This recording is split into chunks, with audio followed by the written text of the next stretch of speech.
La República de Roma ya no existe. Tras la escalada de violencia para hacerse con el poder, Julio César es asesinado por los aristócratas. Pretenden mantener al Senado como autoridad política de Roma, pero la tentativa fracasa. La era de los emperadores comienza con César Augusto. Siglo I a.C. Bajo la soberanía del nuevo emperador, el Imperio Romano trata de expandirse y pone rumbo a las tierras que hay más allá del Rin. Pero la última conquista finaliza de un modo trágicamente violento. Las tribus germánicas se oponen al yugo imperial y se enfrentan a la autoridad romana. Frustran las ambiciones imperiales, reescriben la historia y desafían al imperio. El Imperio Romano, el bosque de la muerte.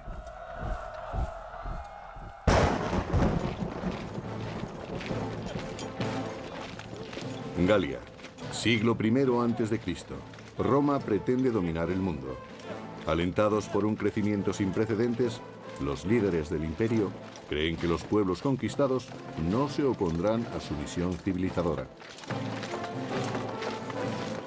El emperador Augusto consolida su poder tras el asesinato de su tío abuelo, Julio César. Roma se alza y extiende por todo el mundo conocido. Augusto fue un pariente de Julio César que se convirtió en el primer emperador romano. Él salvó la República. Sus métodos hubieran sido impensables para Julio César.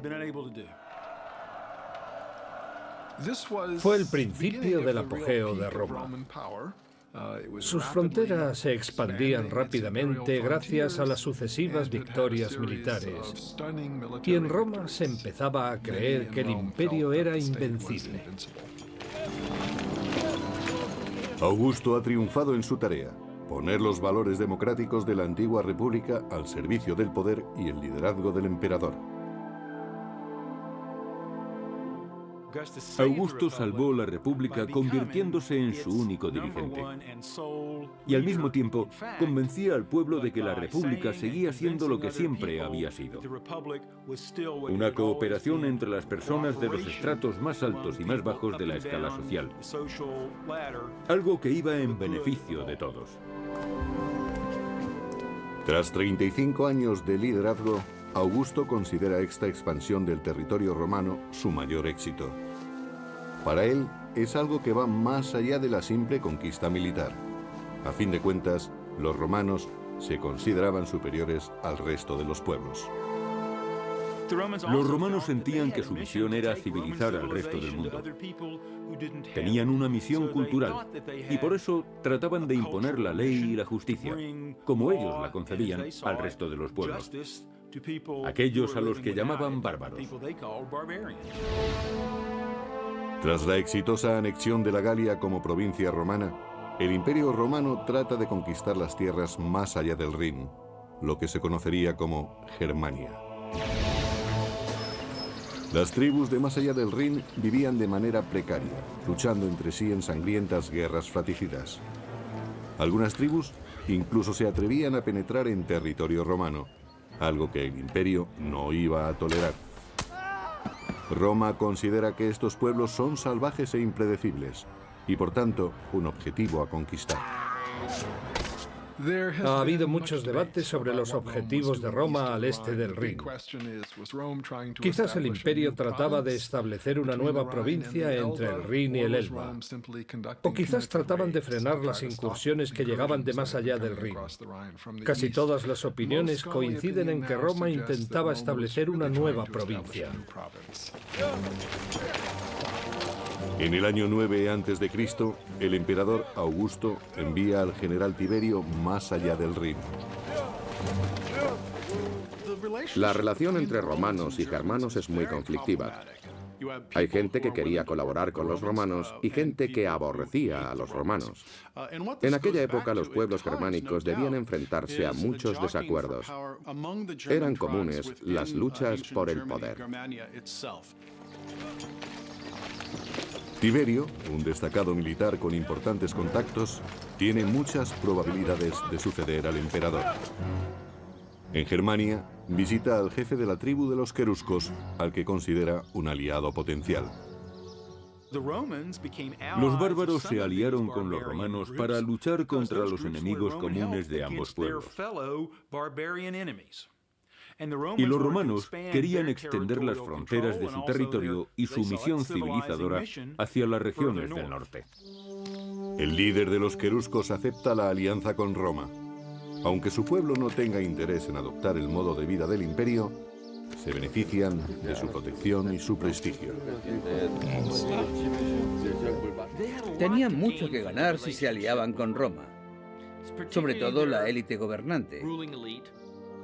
Económicamente, esta asociación les daba acceso a muchos productos romanos, lo que les confería un estatus privilegiado. El príncipe germánico es todavía muy joven, pero acabaría convirtiéndose en un astuto conspirador. Fue educado en dos mundos, siguiendo las tradiciones de su pueblo y protegido por la gloria y el poder del imperio. Llegaría a ser un oficial romano y un rey germánico. Su nombre era Arminio.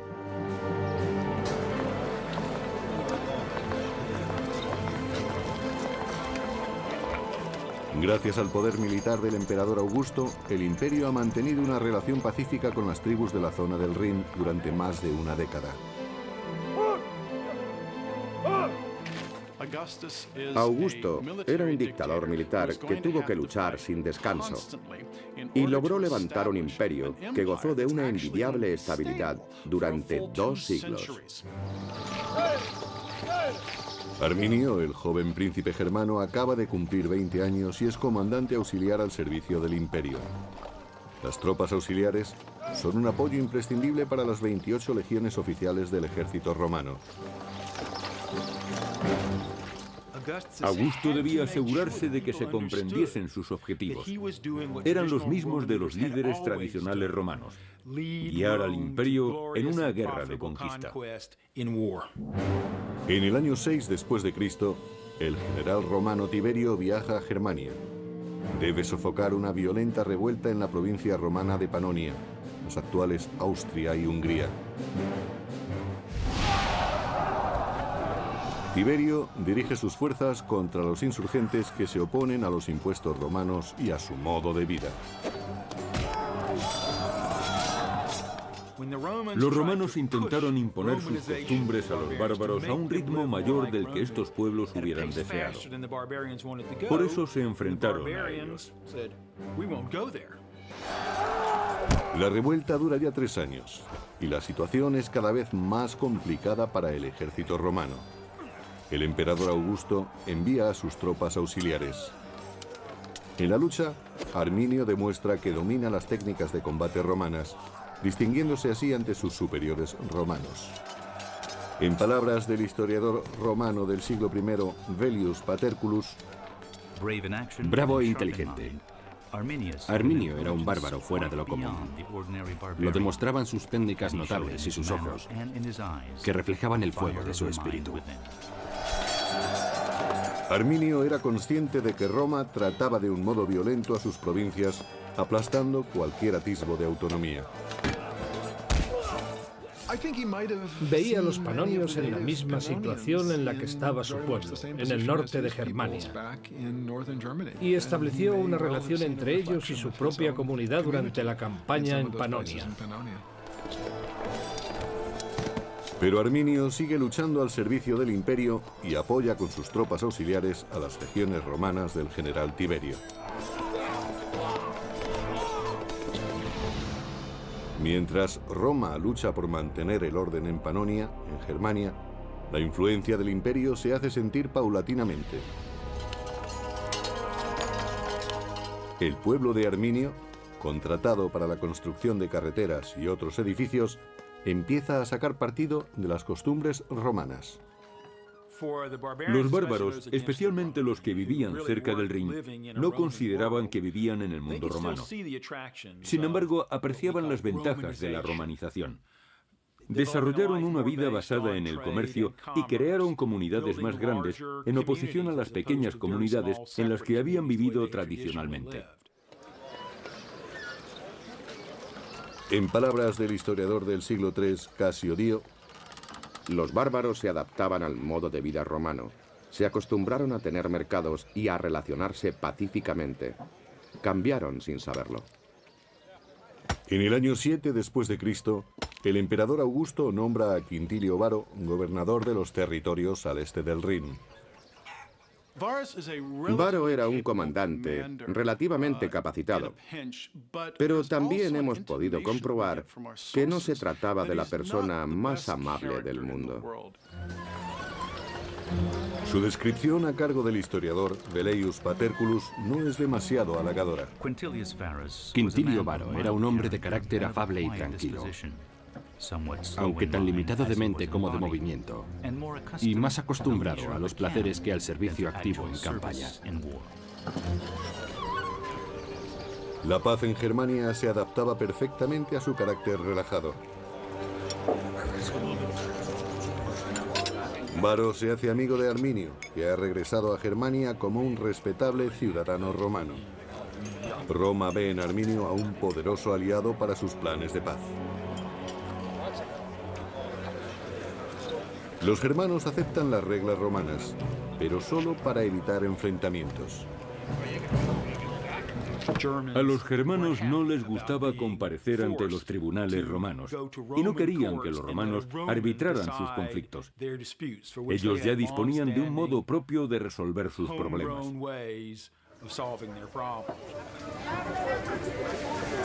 El resentimiento empieza a ser evidente, aunque la situación es pacífica, según Velleius. Los germanos son una raza de embusteros impenitentes.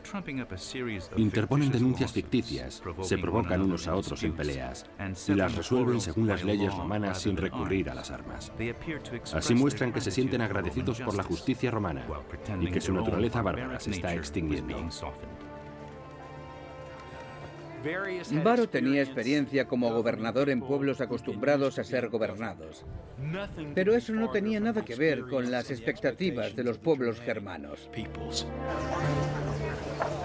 La intrusión, de acuerdo con el historiador Casio Dio, empuja a Arminio y a otros jefes a tomar medidas. En lugar de tratarlos como a esclavos de Roma, Varo les exigía impuestos como a las naciones sometidas. Pero ellos no se consideraban una nación sometida y preferían recuperar el modo de vida que habían tenido en el pasado.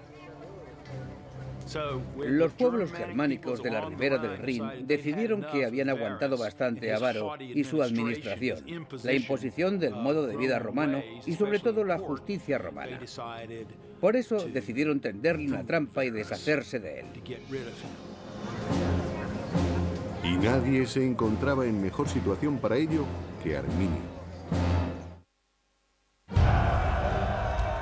Durante 3 largos años, el general Tiberio había luchado para sofocar las revueltas en la provincia de Panonia.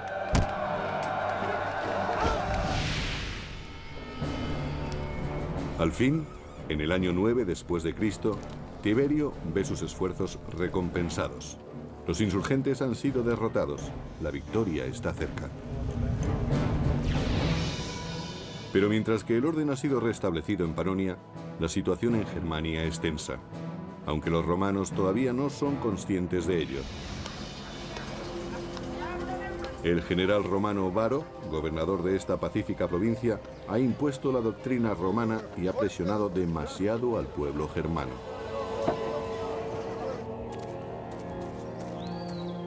Los germanos, liderados por Arminio, se han cansado de pagar los impuestos romanos y de ser esclavos en su propia tierra. Por eso rechazan el servilismo a Roma y se levantan en armas contra el ejército más poderoso del mundo. No todos los caudillos germanos están de acuerdo con el levantamiento. Uno de ellos, un hombre llamado Sellestes, considera que el riesgo es demasiado grande, pero Arminio convence al resto. En aquellos momentos, Arminio es la persona más influyente de su pueblo, y el hecho de ser apoyado por la mayoría de los suyos es todo un honor. Ya no quiere que lo vean como un eslabón de una estructura más poderosa. Ya no se siente como si formase parte de Roma. Arminio ha luchado en el bando romano y sabe que el poder de Roma reside en su fuerza, no en su sigilo. Tuvo la oportunidad de aprender las tácticas romanas y el modo en que operaba su ejército. Conocía todas las ventajas y también sus puntos débiles. Arminio conoce las técnicas del Imperio Romano. Sabe que los romanos subestiman a los germanos y decide seguir manteniendo una relación cordial con el general Varo. Según Velleius Paterculus, Arminio se sirvió de la negligencia del general Varo para traicionarlo. Sabía que no hay hombre más fácil de vencer que el que no teme nada. Normalmente el origen del desastre es la sensación de seguridad. Parte del problema era la confianza de Roma en sí misma y en que podía derrotar a cualquiera. No esperaban que nadie en las regiones del norte contase con una defensa eficaz contra su ejército. si los germanos quieren atacar, deben hacerlo pronto. Sus enemigos han sido diezmados en otras batallas y no albergan ninguna sospecha. Los germanos montan su trampa en el espeso bosque de Teutoburgo, en el noroeste de la actual Alemania. Seguramente Arminio necesitó varias semanas y varios cientos de hombres para llevar a cabo su plan. Levantó una empalizada de 1 metro de alto y 3 de ancho, la cubrió de picas y después la camufló. Para el general romano Varo y para sus tropas, las legiones 17ª, 18ª y 19ª, las cosas siguen su curso natural. Ignoran el peligro y se dirigen a los campamentos del oeste, como en cada cambio de estación. Según el cronista del siglo III, Casio Dio, llevan carretas y bestias de carga como en tiempos de paz. Y también les acompañan muchas mujeres y sirvientes.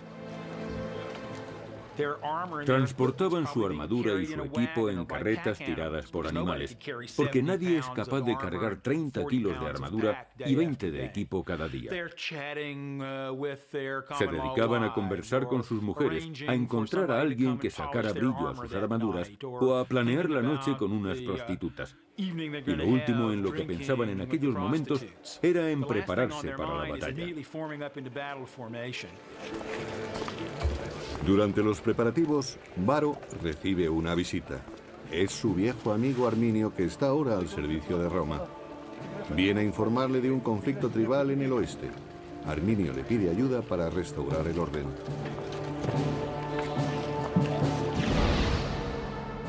El supuesto levantamiento se ha producido en una zona poco conocida, llamada Calcrise, cerca del fuerte romano de Halter.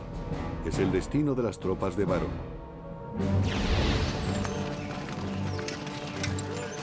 Varo moviliza a todo el campamento.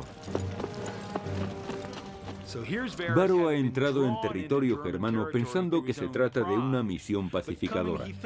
No está preparado para luchar contra los bárbaros. Los bárbaros están experimentados en la guerra de guerrillas y conocen tácticas que pueden aniquilar a toda una legión romana. La larga columna de soldados, civiles y carromatos serpentea por los bosques germanos. Varo no espera que haya problemas, pero está en suelo desconocido. Por eso se muestra prudente y dirige su comitiva con cautela. En algunas excavaciones arqueológicas se han encontrado cencerros que se rellenaban por dentro. Así conseguían silenciarlos. Con los cencerros silenciados, la columna prosigue su marcha.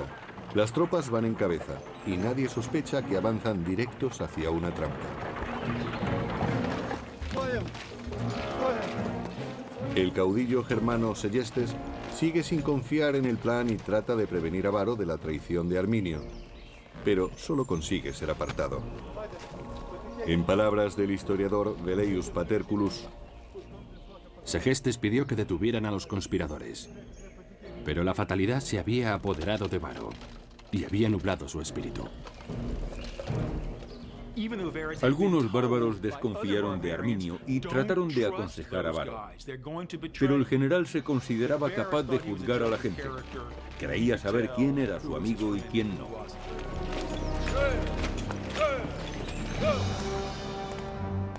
Varo conduce sus tropas hacia una trampa. Y el general Tiberio regresa a Roma después de haber vencido en Panonia. El emperador Augusto ve la victoria de Tiberio como una prueba irrefutable del poder del imperio.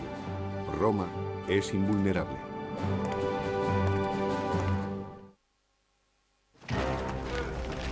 El gobernador Varo se dirige a sus cuarteles en el oeste, pero se desvía para sofocar el levantamiento del que le ha informado su amigo Arminio.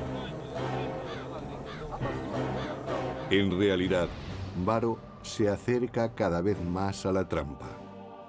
Está en las profundidades del bosque de Teutoburgo, en una zona conocida como Calcrise. Los soldados se desplazaban sobre bancos de arena y estaban rodeados por la espesura del bosque. Se trataba de una zona de paso muy complicada, por lo que la columna romana tuvo que estrecharse. Los legionarios romanos marchaban en filas de 6 u 8, y en esta zona formarían filas de 4 o de 2. Además, los soldados se veían entorpecidos por la presencia de sus familias y de las bestias de carga que los acompañaban. Cada vez les costaba más avanzar. Los caminos estaban encharcados o cubiertos de barro y lodo, y además estaban cerca de las rías, por lo que encontraban muchos barrancos a su paso. Era muy peligroso. Esa era la ruta por la que se desplazaban los soldados de Varo. La peor ruta que podría haber escogido. A un lado estaba el pantano, al otro las colinas. Para los romanos era muy complicado cargar con sus armaduras por ese camino. Les resultaba demasiado pesada. Los germanos habían conducido a los romanos a la trampa perfecta. Era difícil avanzar e imposible retroceder. Arminio sabía que Varo estaba en sus manos. El general romano no tenía posibilidad de escapar. Arminio solo tenía que decidir cuándo y dónde atacarlo. Y no perdió el tiempo. Fue un ataque inesperado. El cronista del siglo III, Casio Dio, describe el momento de la emboscada. Los germanos se lanzaron sobre Varo en medio de aquel bosque impenetrable. Se mostraron como lo que eran, enemigos y no súbditos, y sembraron el caos. La trampa se había cerrado. Los romanos estaban atrapados y rodeados de bárbaros. Era una situación terrible. Los romanos que llevaban armadura podían considerarse afortunados. No tenían espacio para desplegarse e iban a ser diezmados muy rápidamente. La columna de militares romanos y de civiles medía 1,5 kilómetros de largo. Varo, situado en la mitad, no era consciente del desastre de la vanguardia. Solo sabía que la marcha se había detenido súbitamente.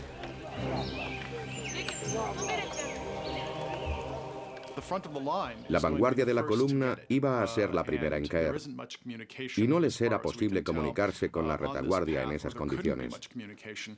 El ejército romano estaba en una situación muy vulnerable. Realmente corrían un gran peligro. Cuando Varo fue informado del ataque, ya era tarde. No había tiempo de prepararse ni de escapar. La sucesión exacta de los acontecimientos sigue siendo un misterio. Creo que en esta batalla el desenlace estaba decidido menos de una hora después, pero las escaramuzas pudieron continuar durante el resto de la tarde. Los legionarios tuvieron que asumir lo inevitable. Debió de ser un golpe muy duro para los romanos. Eran el imperio, el ejército más poderoso, como los Estados Unidos actualmente. Cada vez había más bajas entre los romanos y, según Casio Dio, empezaron a llegar más germanos. Las fuerzas del enemigo aumentaron. Los germanos que dudaron en un principio se unían ahora con la promesa del saqueo. Y quedaba la peor deshonra. 2 de las legiones perdieron sus estandartes de águila a mano de los bárbaros. El águila era un símbolo religioso para los legionarios. Era literalmente el espíritu religioso, algo que les protegía y les guiaba a la victoria. Si perdían el águila en combate, o si era apresada por el enemigo, los romanos se sentían como si les hubieran robado el espíritu. Y sin espíritu la derrota era segura, pero mucho peor que la derrota era la deshonra. Y no había nada más deshonroso que dejar que el símbolo del espíritu del soldado cayera en manos enemigas. Era lo peor que podía ocurrirles.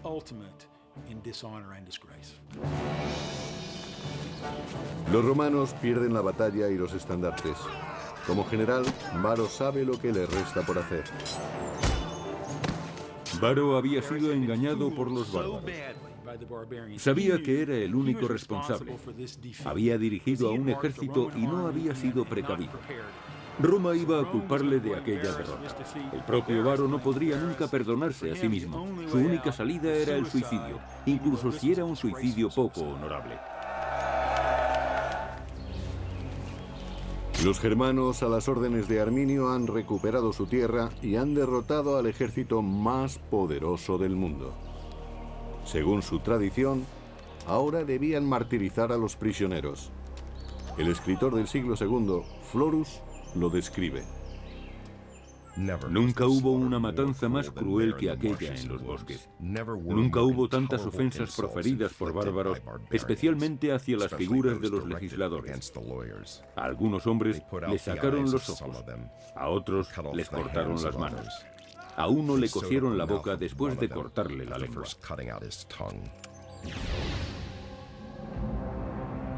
Mientras Germania celebra su victoria sobre Varo, el general Tiberio se dirige a Roma después de su triunfo en Panonia.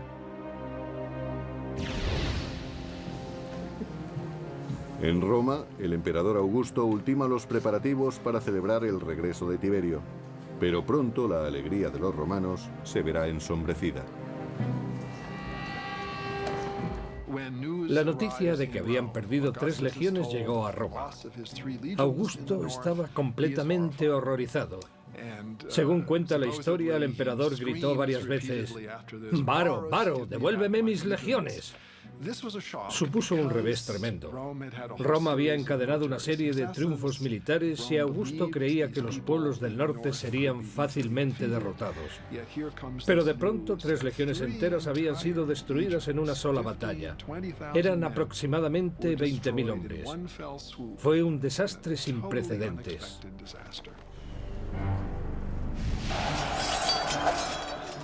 Y ahora que los queruscos y otras tribus bárbaras habían escapado a su control, ¿qué les impedía asolar Roma?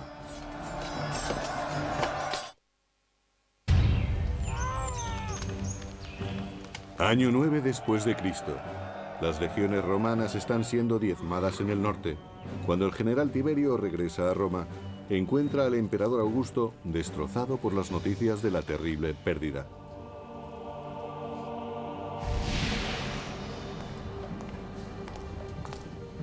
Los bárbaros de más allá del Rin han acabado con 3 legiones dirigidas por el general Varo. El desastre de Varo frustró los planes de Augusto. Ahora resultaba mucho más complicado expandir la frontera norte del Imperio Romano. Ahora siempre tendrían que enfrentarse con feroces pueblos en sus fronteras. En cualquier momento, las tribus podrían adentrarse en su territorio para atacar. Ha sido un golpe muy duro para Roma y no puede quedar impune. Arminio había asestado un duro golpe a la moral del imperio y, por tanto, el orgullo y el honor de Roma debían ser vengados. Habían perdido cerca de 20.000 hombres de una fuerza de legionarios compuesta de 150.000. Sería como si el ejército de Estados Unidos perdiese a 60.000 de sus 600.000 hombres. Si perdiesen al 10% de sus efectivos, saldría en la portada de todos los periódicos. Para restaurar el prestigio de Roma, el general Tiberio moviliza a sus tropas. Tiberio se desplaza con 8 legiones y tropas auxiliares para reforzar la frontera del Rin y la Galia. Roma parece a salvo por el momento. Los germanos siguen en la frontera, pero los romanos han aprendido lo astutos que pueden ser sus enemigos y permanecen vigilantes incluso en su territorio. Hay guardias apostados en todas las esquinas de Roma. Fue muy duro para Roma, como ciudad y como sociedad, comprobar que aquellos pueblos del norte eran capaces de asestar un golpe así a su ejército. César, Tácito y muchos otros dirigentes los habían considerado militarmente inferiores.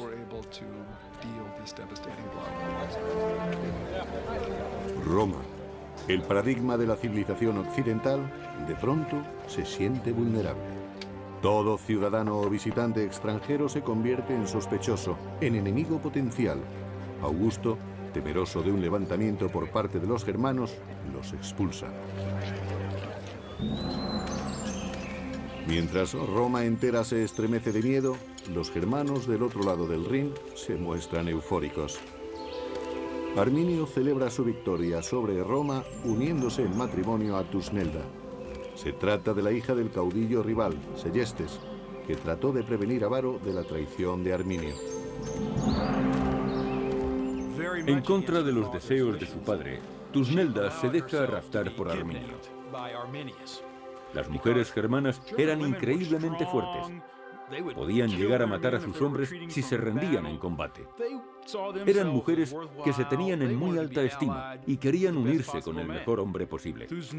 Tusnelda vio en Arminio al mejor de todos los germanos y decidió que ella no merecía menos.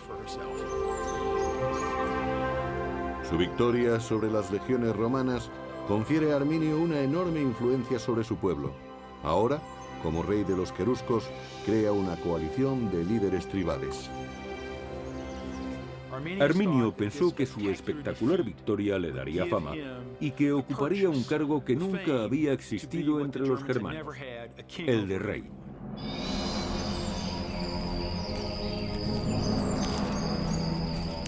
El lugar de la masacre se convirtió en un lugar sagrado. Se mantuvo intacto para conmemorar la victoria y rendir culto a los dioses germanos.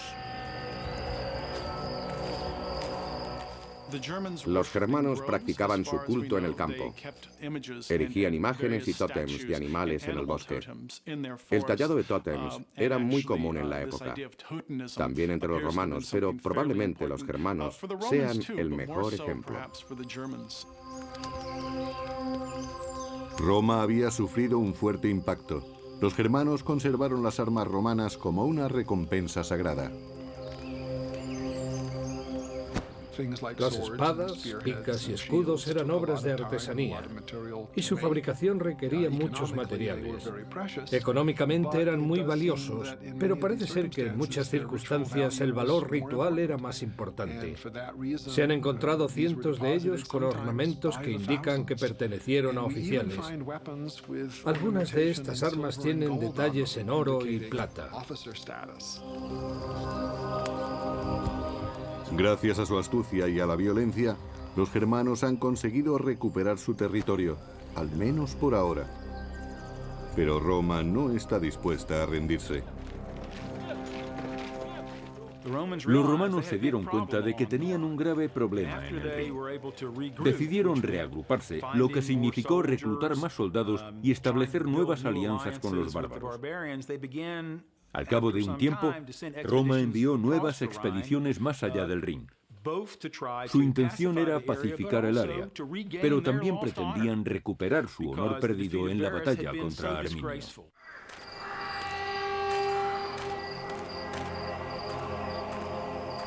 Era preciso que la situación cambiase. El Imperio Romano necesitaba recuperar su autoestima. Año 13 después de Cristo. 4 años después de la masacre, el emperador Augusto manda a Germánico, general de las tropas romanas, a luchar contra Arminio y los bárbaros queruscos.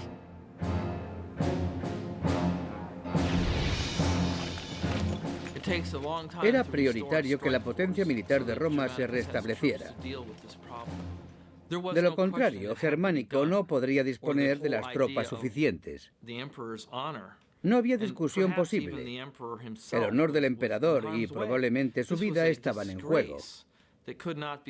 Era un problema que había que solucionar enseguida. La fuerza interior de los romanos se alimentaba de venganza, de odio y de furia. En aquel momento no existía la idea de compasión ni de humanidad. Eran un pueblo despiadado. Enviar a Germánico a Germania fue una de las últimas órdenes que daría Augusto. Un año después, a los 77 años, murió abatido por las consecuencias de la derrota. No pudo completar su visión del imperio. Sin descendencia, Augusto nombró a Tiberio como su sucesor. El emperador Tiberio trató de recuperar el honor de Roma y el de Augusto. Augusto había alcanzado la gloria en numerosas campañas militares, pero nunca se recuperó psicológicamente de aquel golpe. Murió pocos años más tarde. En muchos aspectos sintió que su legado había sido destruido. Augusto, que había dedicado su vida a romanizar el mundo, murió por el peso de la derrota. Lo que se había perdido en Germania nunca se volvería a recuperar, pero los germanos habían de pagar por la humillación sufrida. Una sangrienta batalla supuso la gloria para el caudillo germano Arminio y para los bárbaros. La misma batalla que socavó la confianza del imperio. Pero Roma no se rendía. El general romano Germánico marcha hacia Germania. Su único objetivo es la venganza y decide atacar una tribu afín a Arminio. Como desafío, las tribus queman sus propias aldeas para privar a los romanos de cualquier cosa de valor. No había mucho que saquear en las ciudades de los bárbaros. Tenían asentamientos cada vez más grandes, pero podían desaparecer en cualquier momento y regresar más adelante. Mientras, el enemigo derrochaba dinero en una campaña que no aportaba ningún beneficio. La guerra se había convertido en algo deficitario económicamente. El historiador del siglo I, Tácito, pensaba de otro modo. Germánico ordenó a uno de sus generales atacar a la tribu de los brusteros, y en la vorágine de la matanza hallaron el águila de la 19ª legión que habían perdido con Varo. Las tropas marcharon después hacia la frontera, arrasándolo todo a su paso.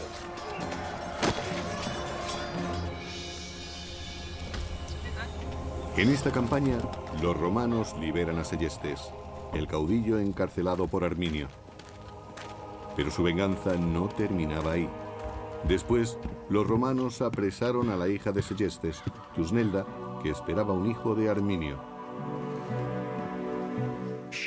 Tusnelda fue capturada por los romanos y llevada a la capital como prueba del éxito en su misión.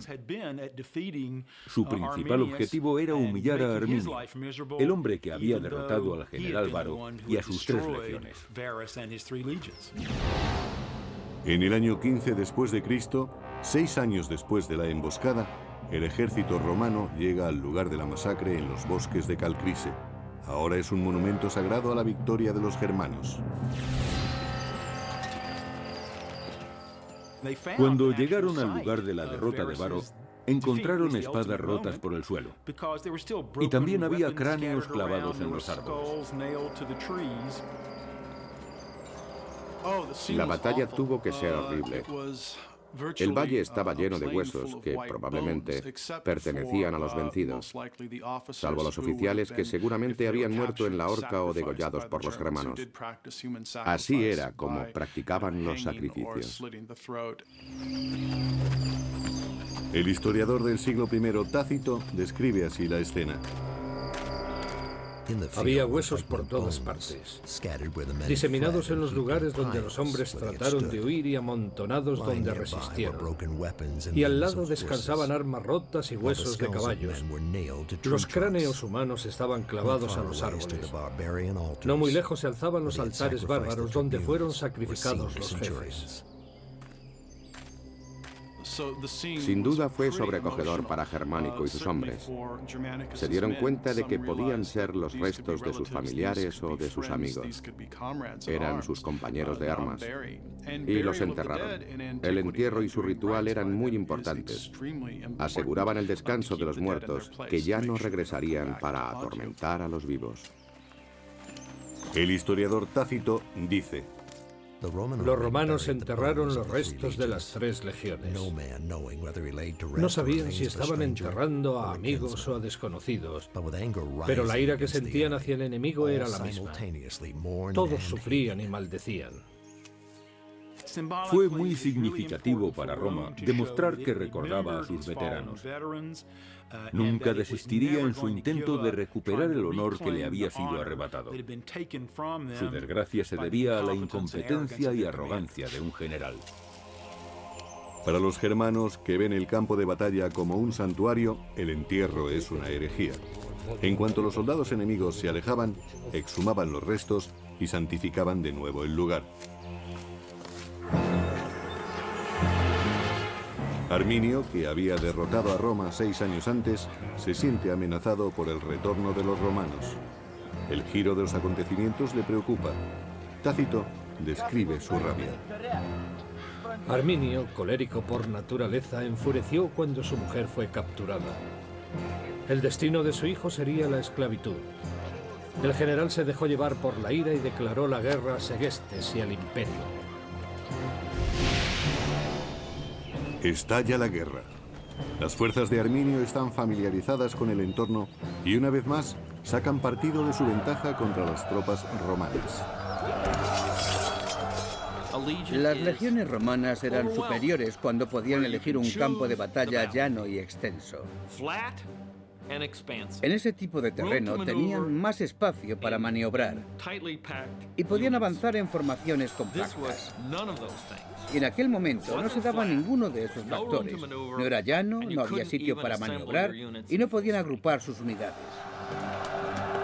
Pero Germánico logra tender una trampa al enemigo y lo atrae a campo abierto. Los romanos han ganado esta batalla, pero no la guerra. La dificultad del terreno, el coste de la campaña y la tenacidad de los bárbaros despojan a Roma de cualquier esperanza de victoria. Durante muchos años los romanos realizaron incursiones en el este del Rin e incluso intentaron capturar a Arminio, pero no tuvieron éxito.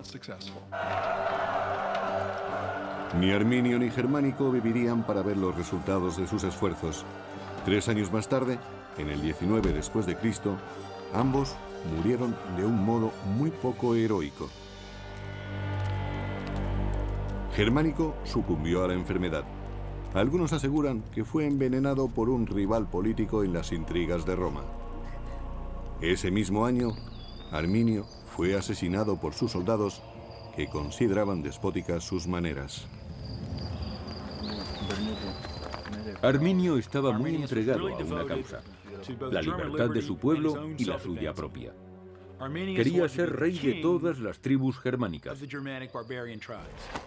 Pero estas no querían un rey. Querían autonomía, y Arminio se la había dado. Y en el proceso había cambiado el concepto de Roma como imperio. Esta batalla frenó la expansión de Roma. Si no hubiera tenido lugar, no sabemos hasta dónde hubiese llegado el imperio por el este. Roma podría haber conquistado Alemania, Polonia y parte de Rusia. Nunca lo sabremos. Después de la batalla de Teutoburgo, Roma tuvo más en cuenta los riesgos de una expansión. El beneficio rara vez merecía la pena, pero las conquistas eran demasiado atractivas como para ser ignoradas.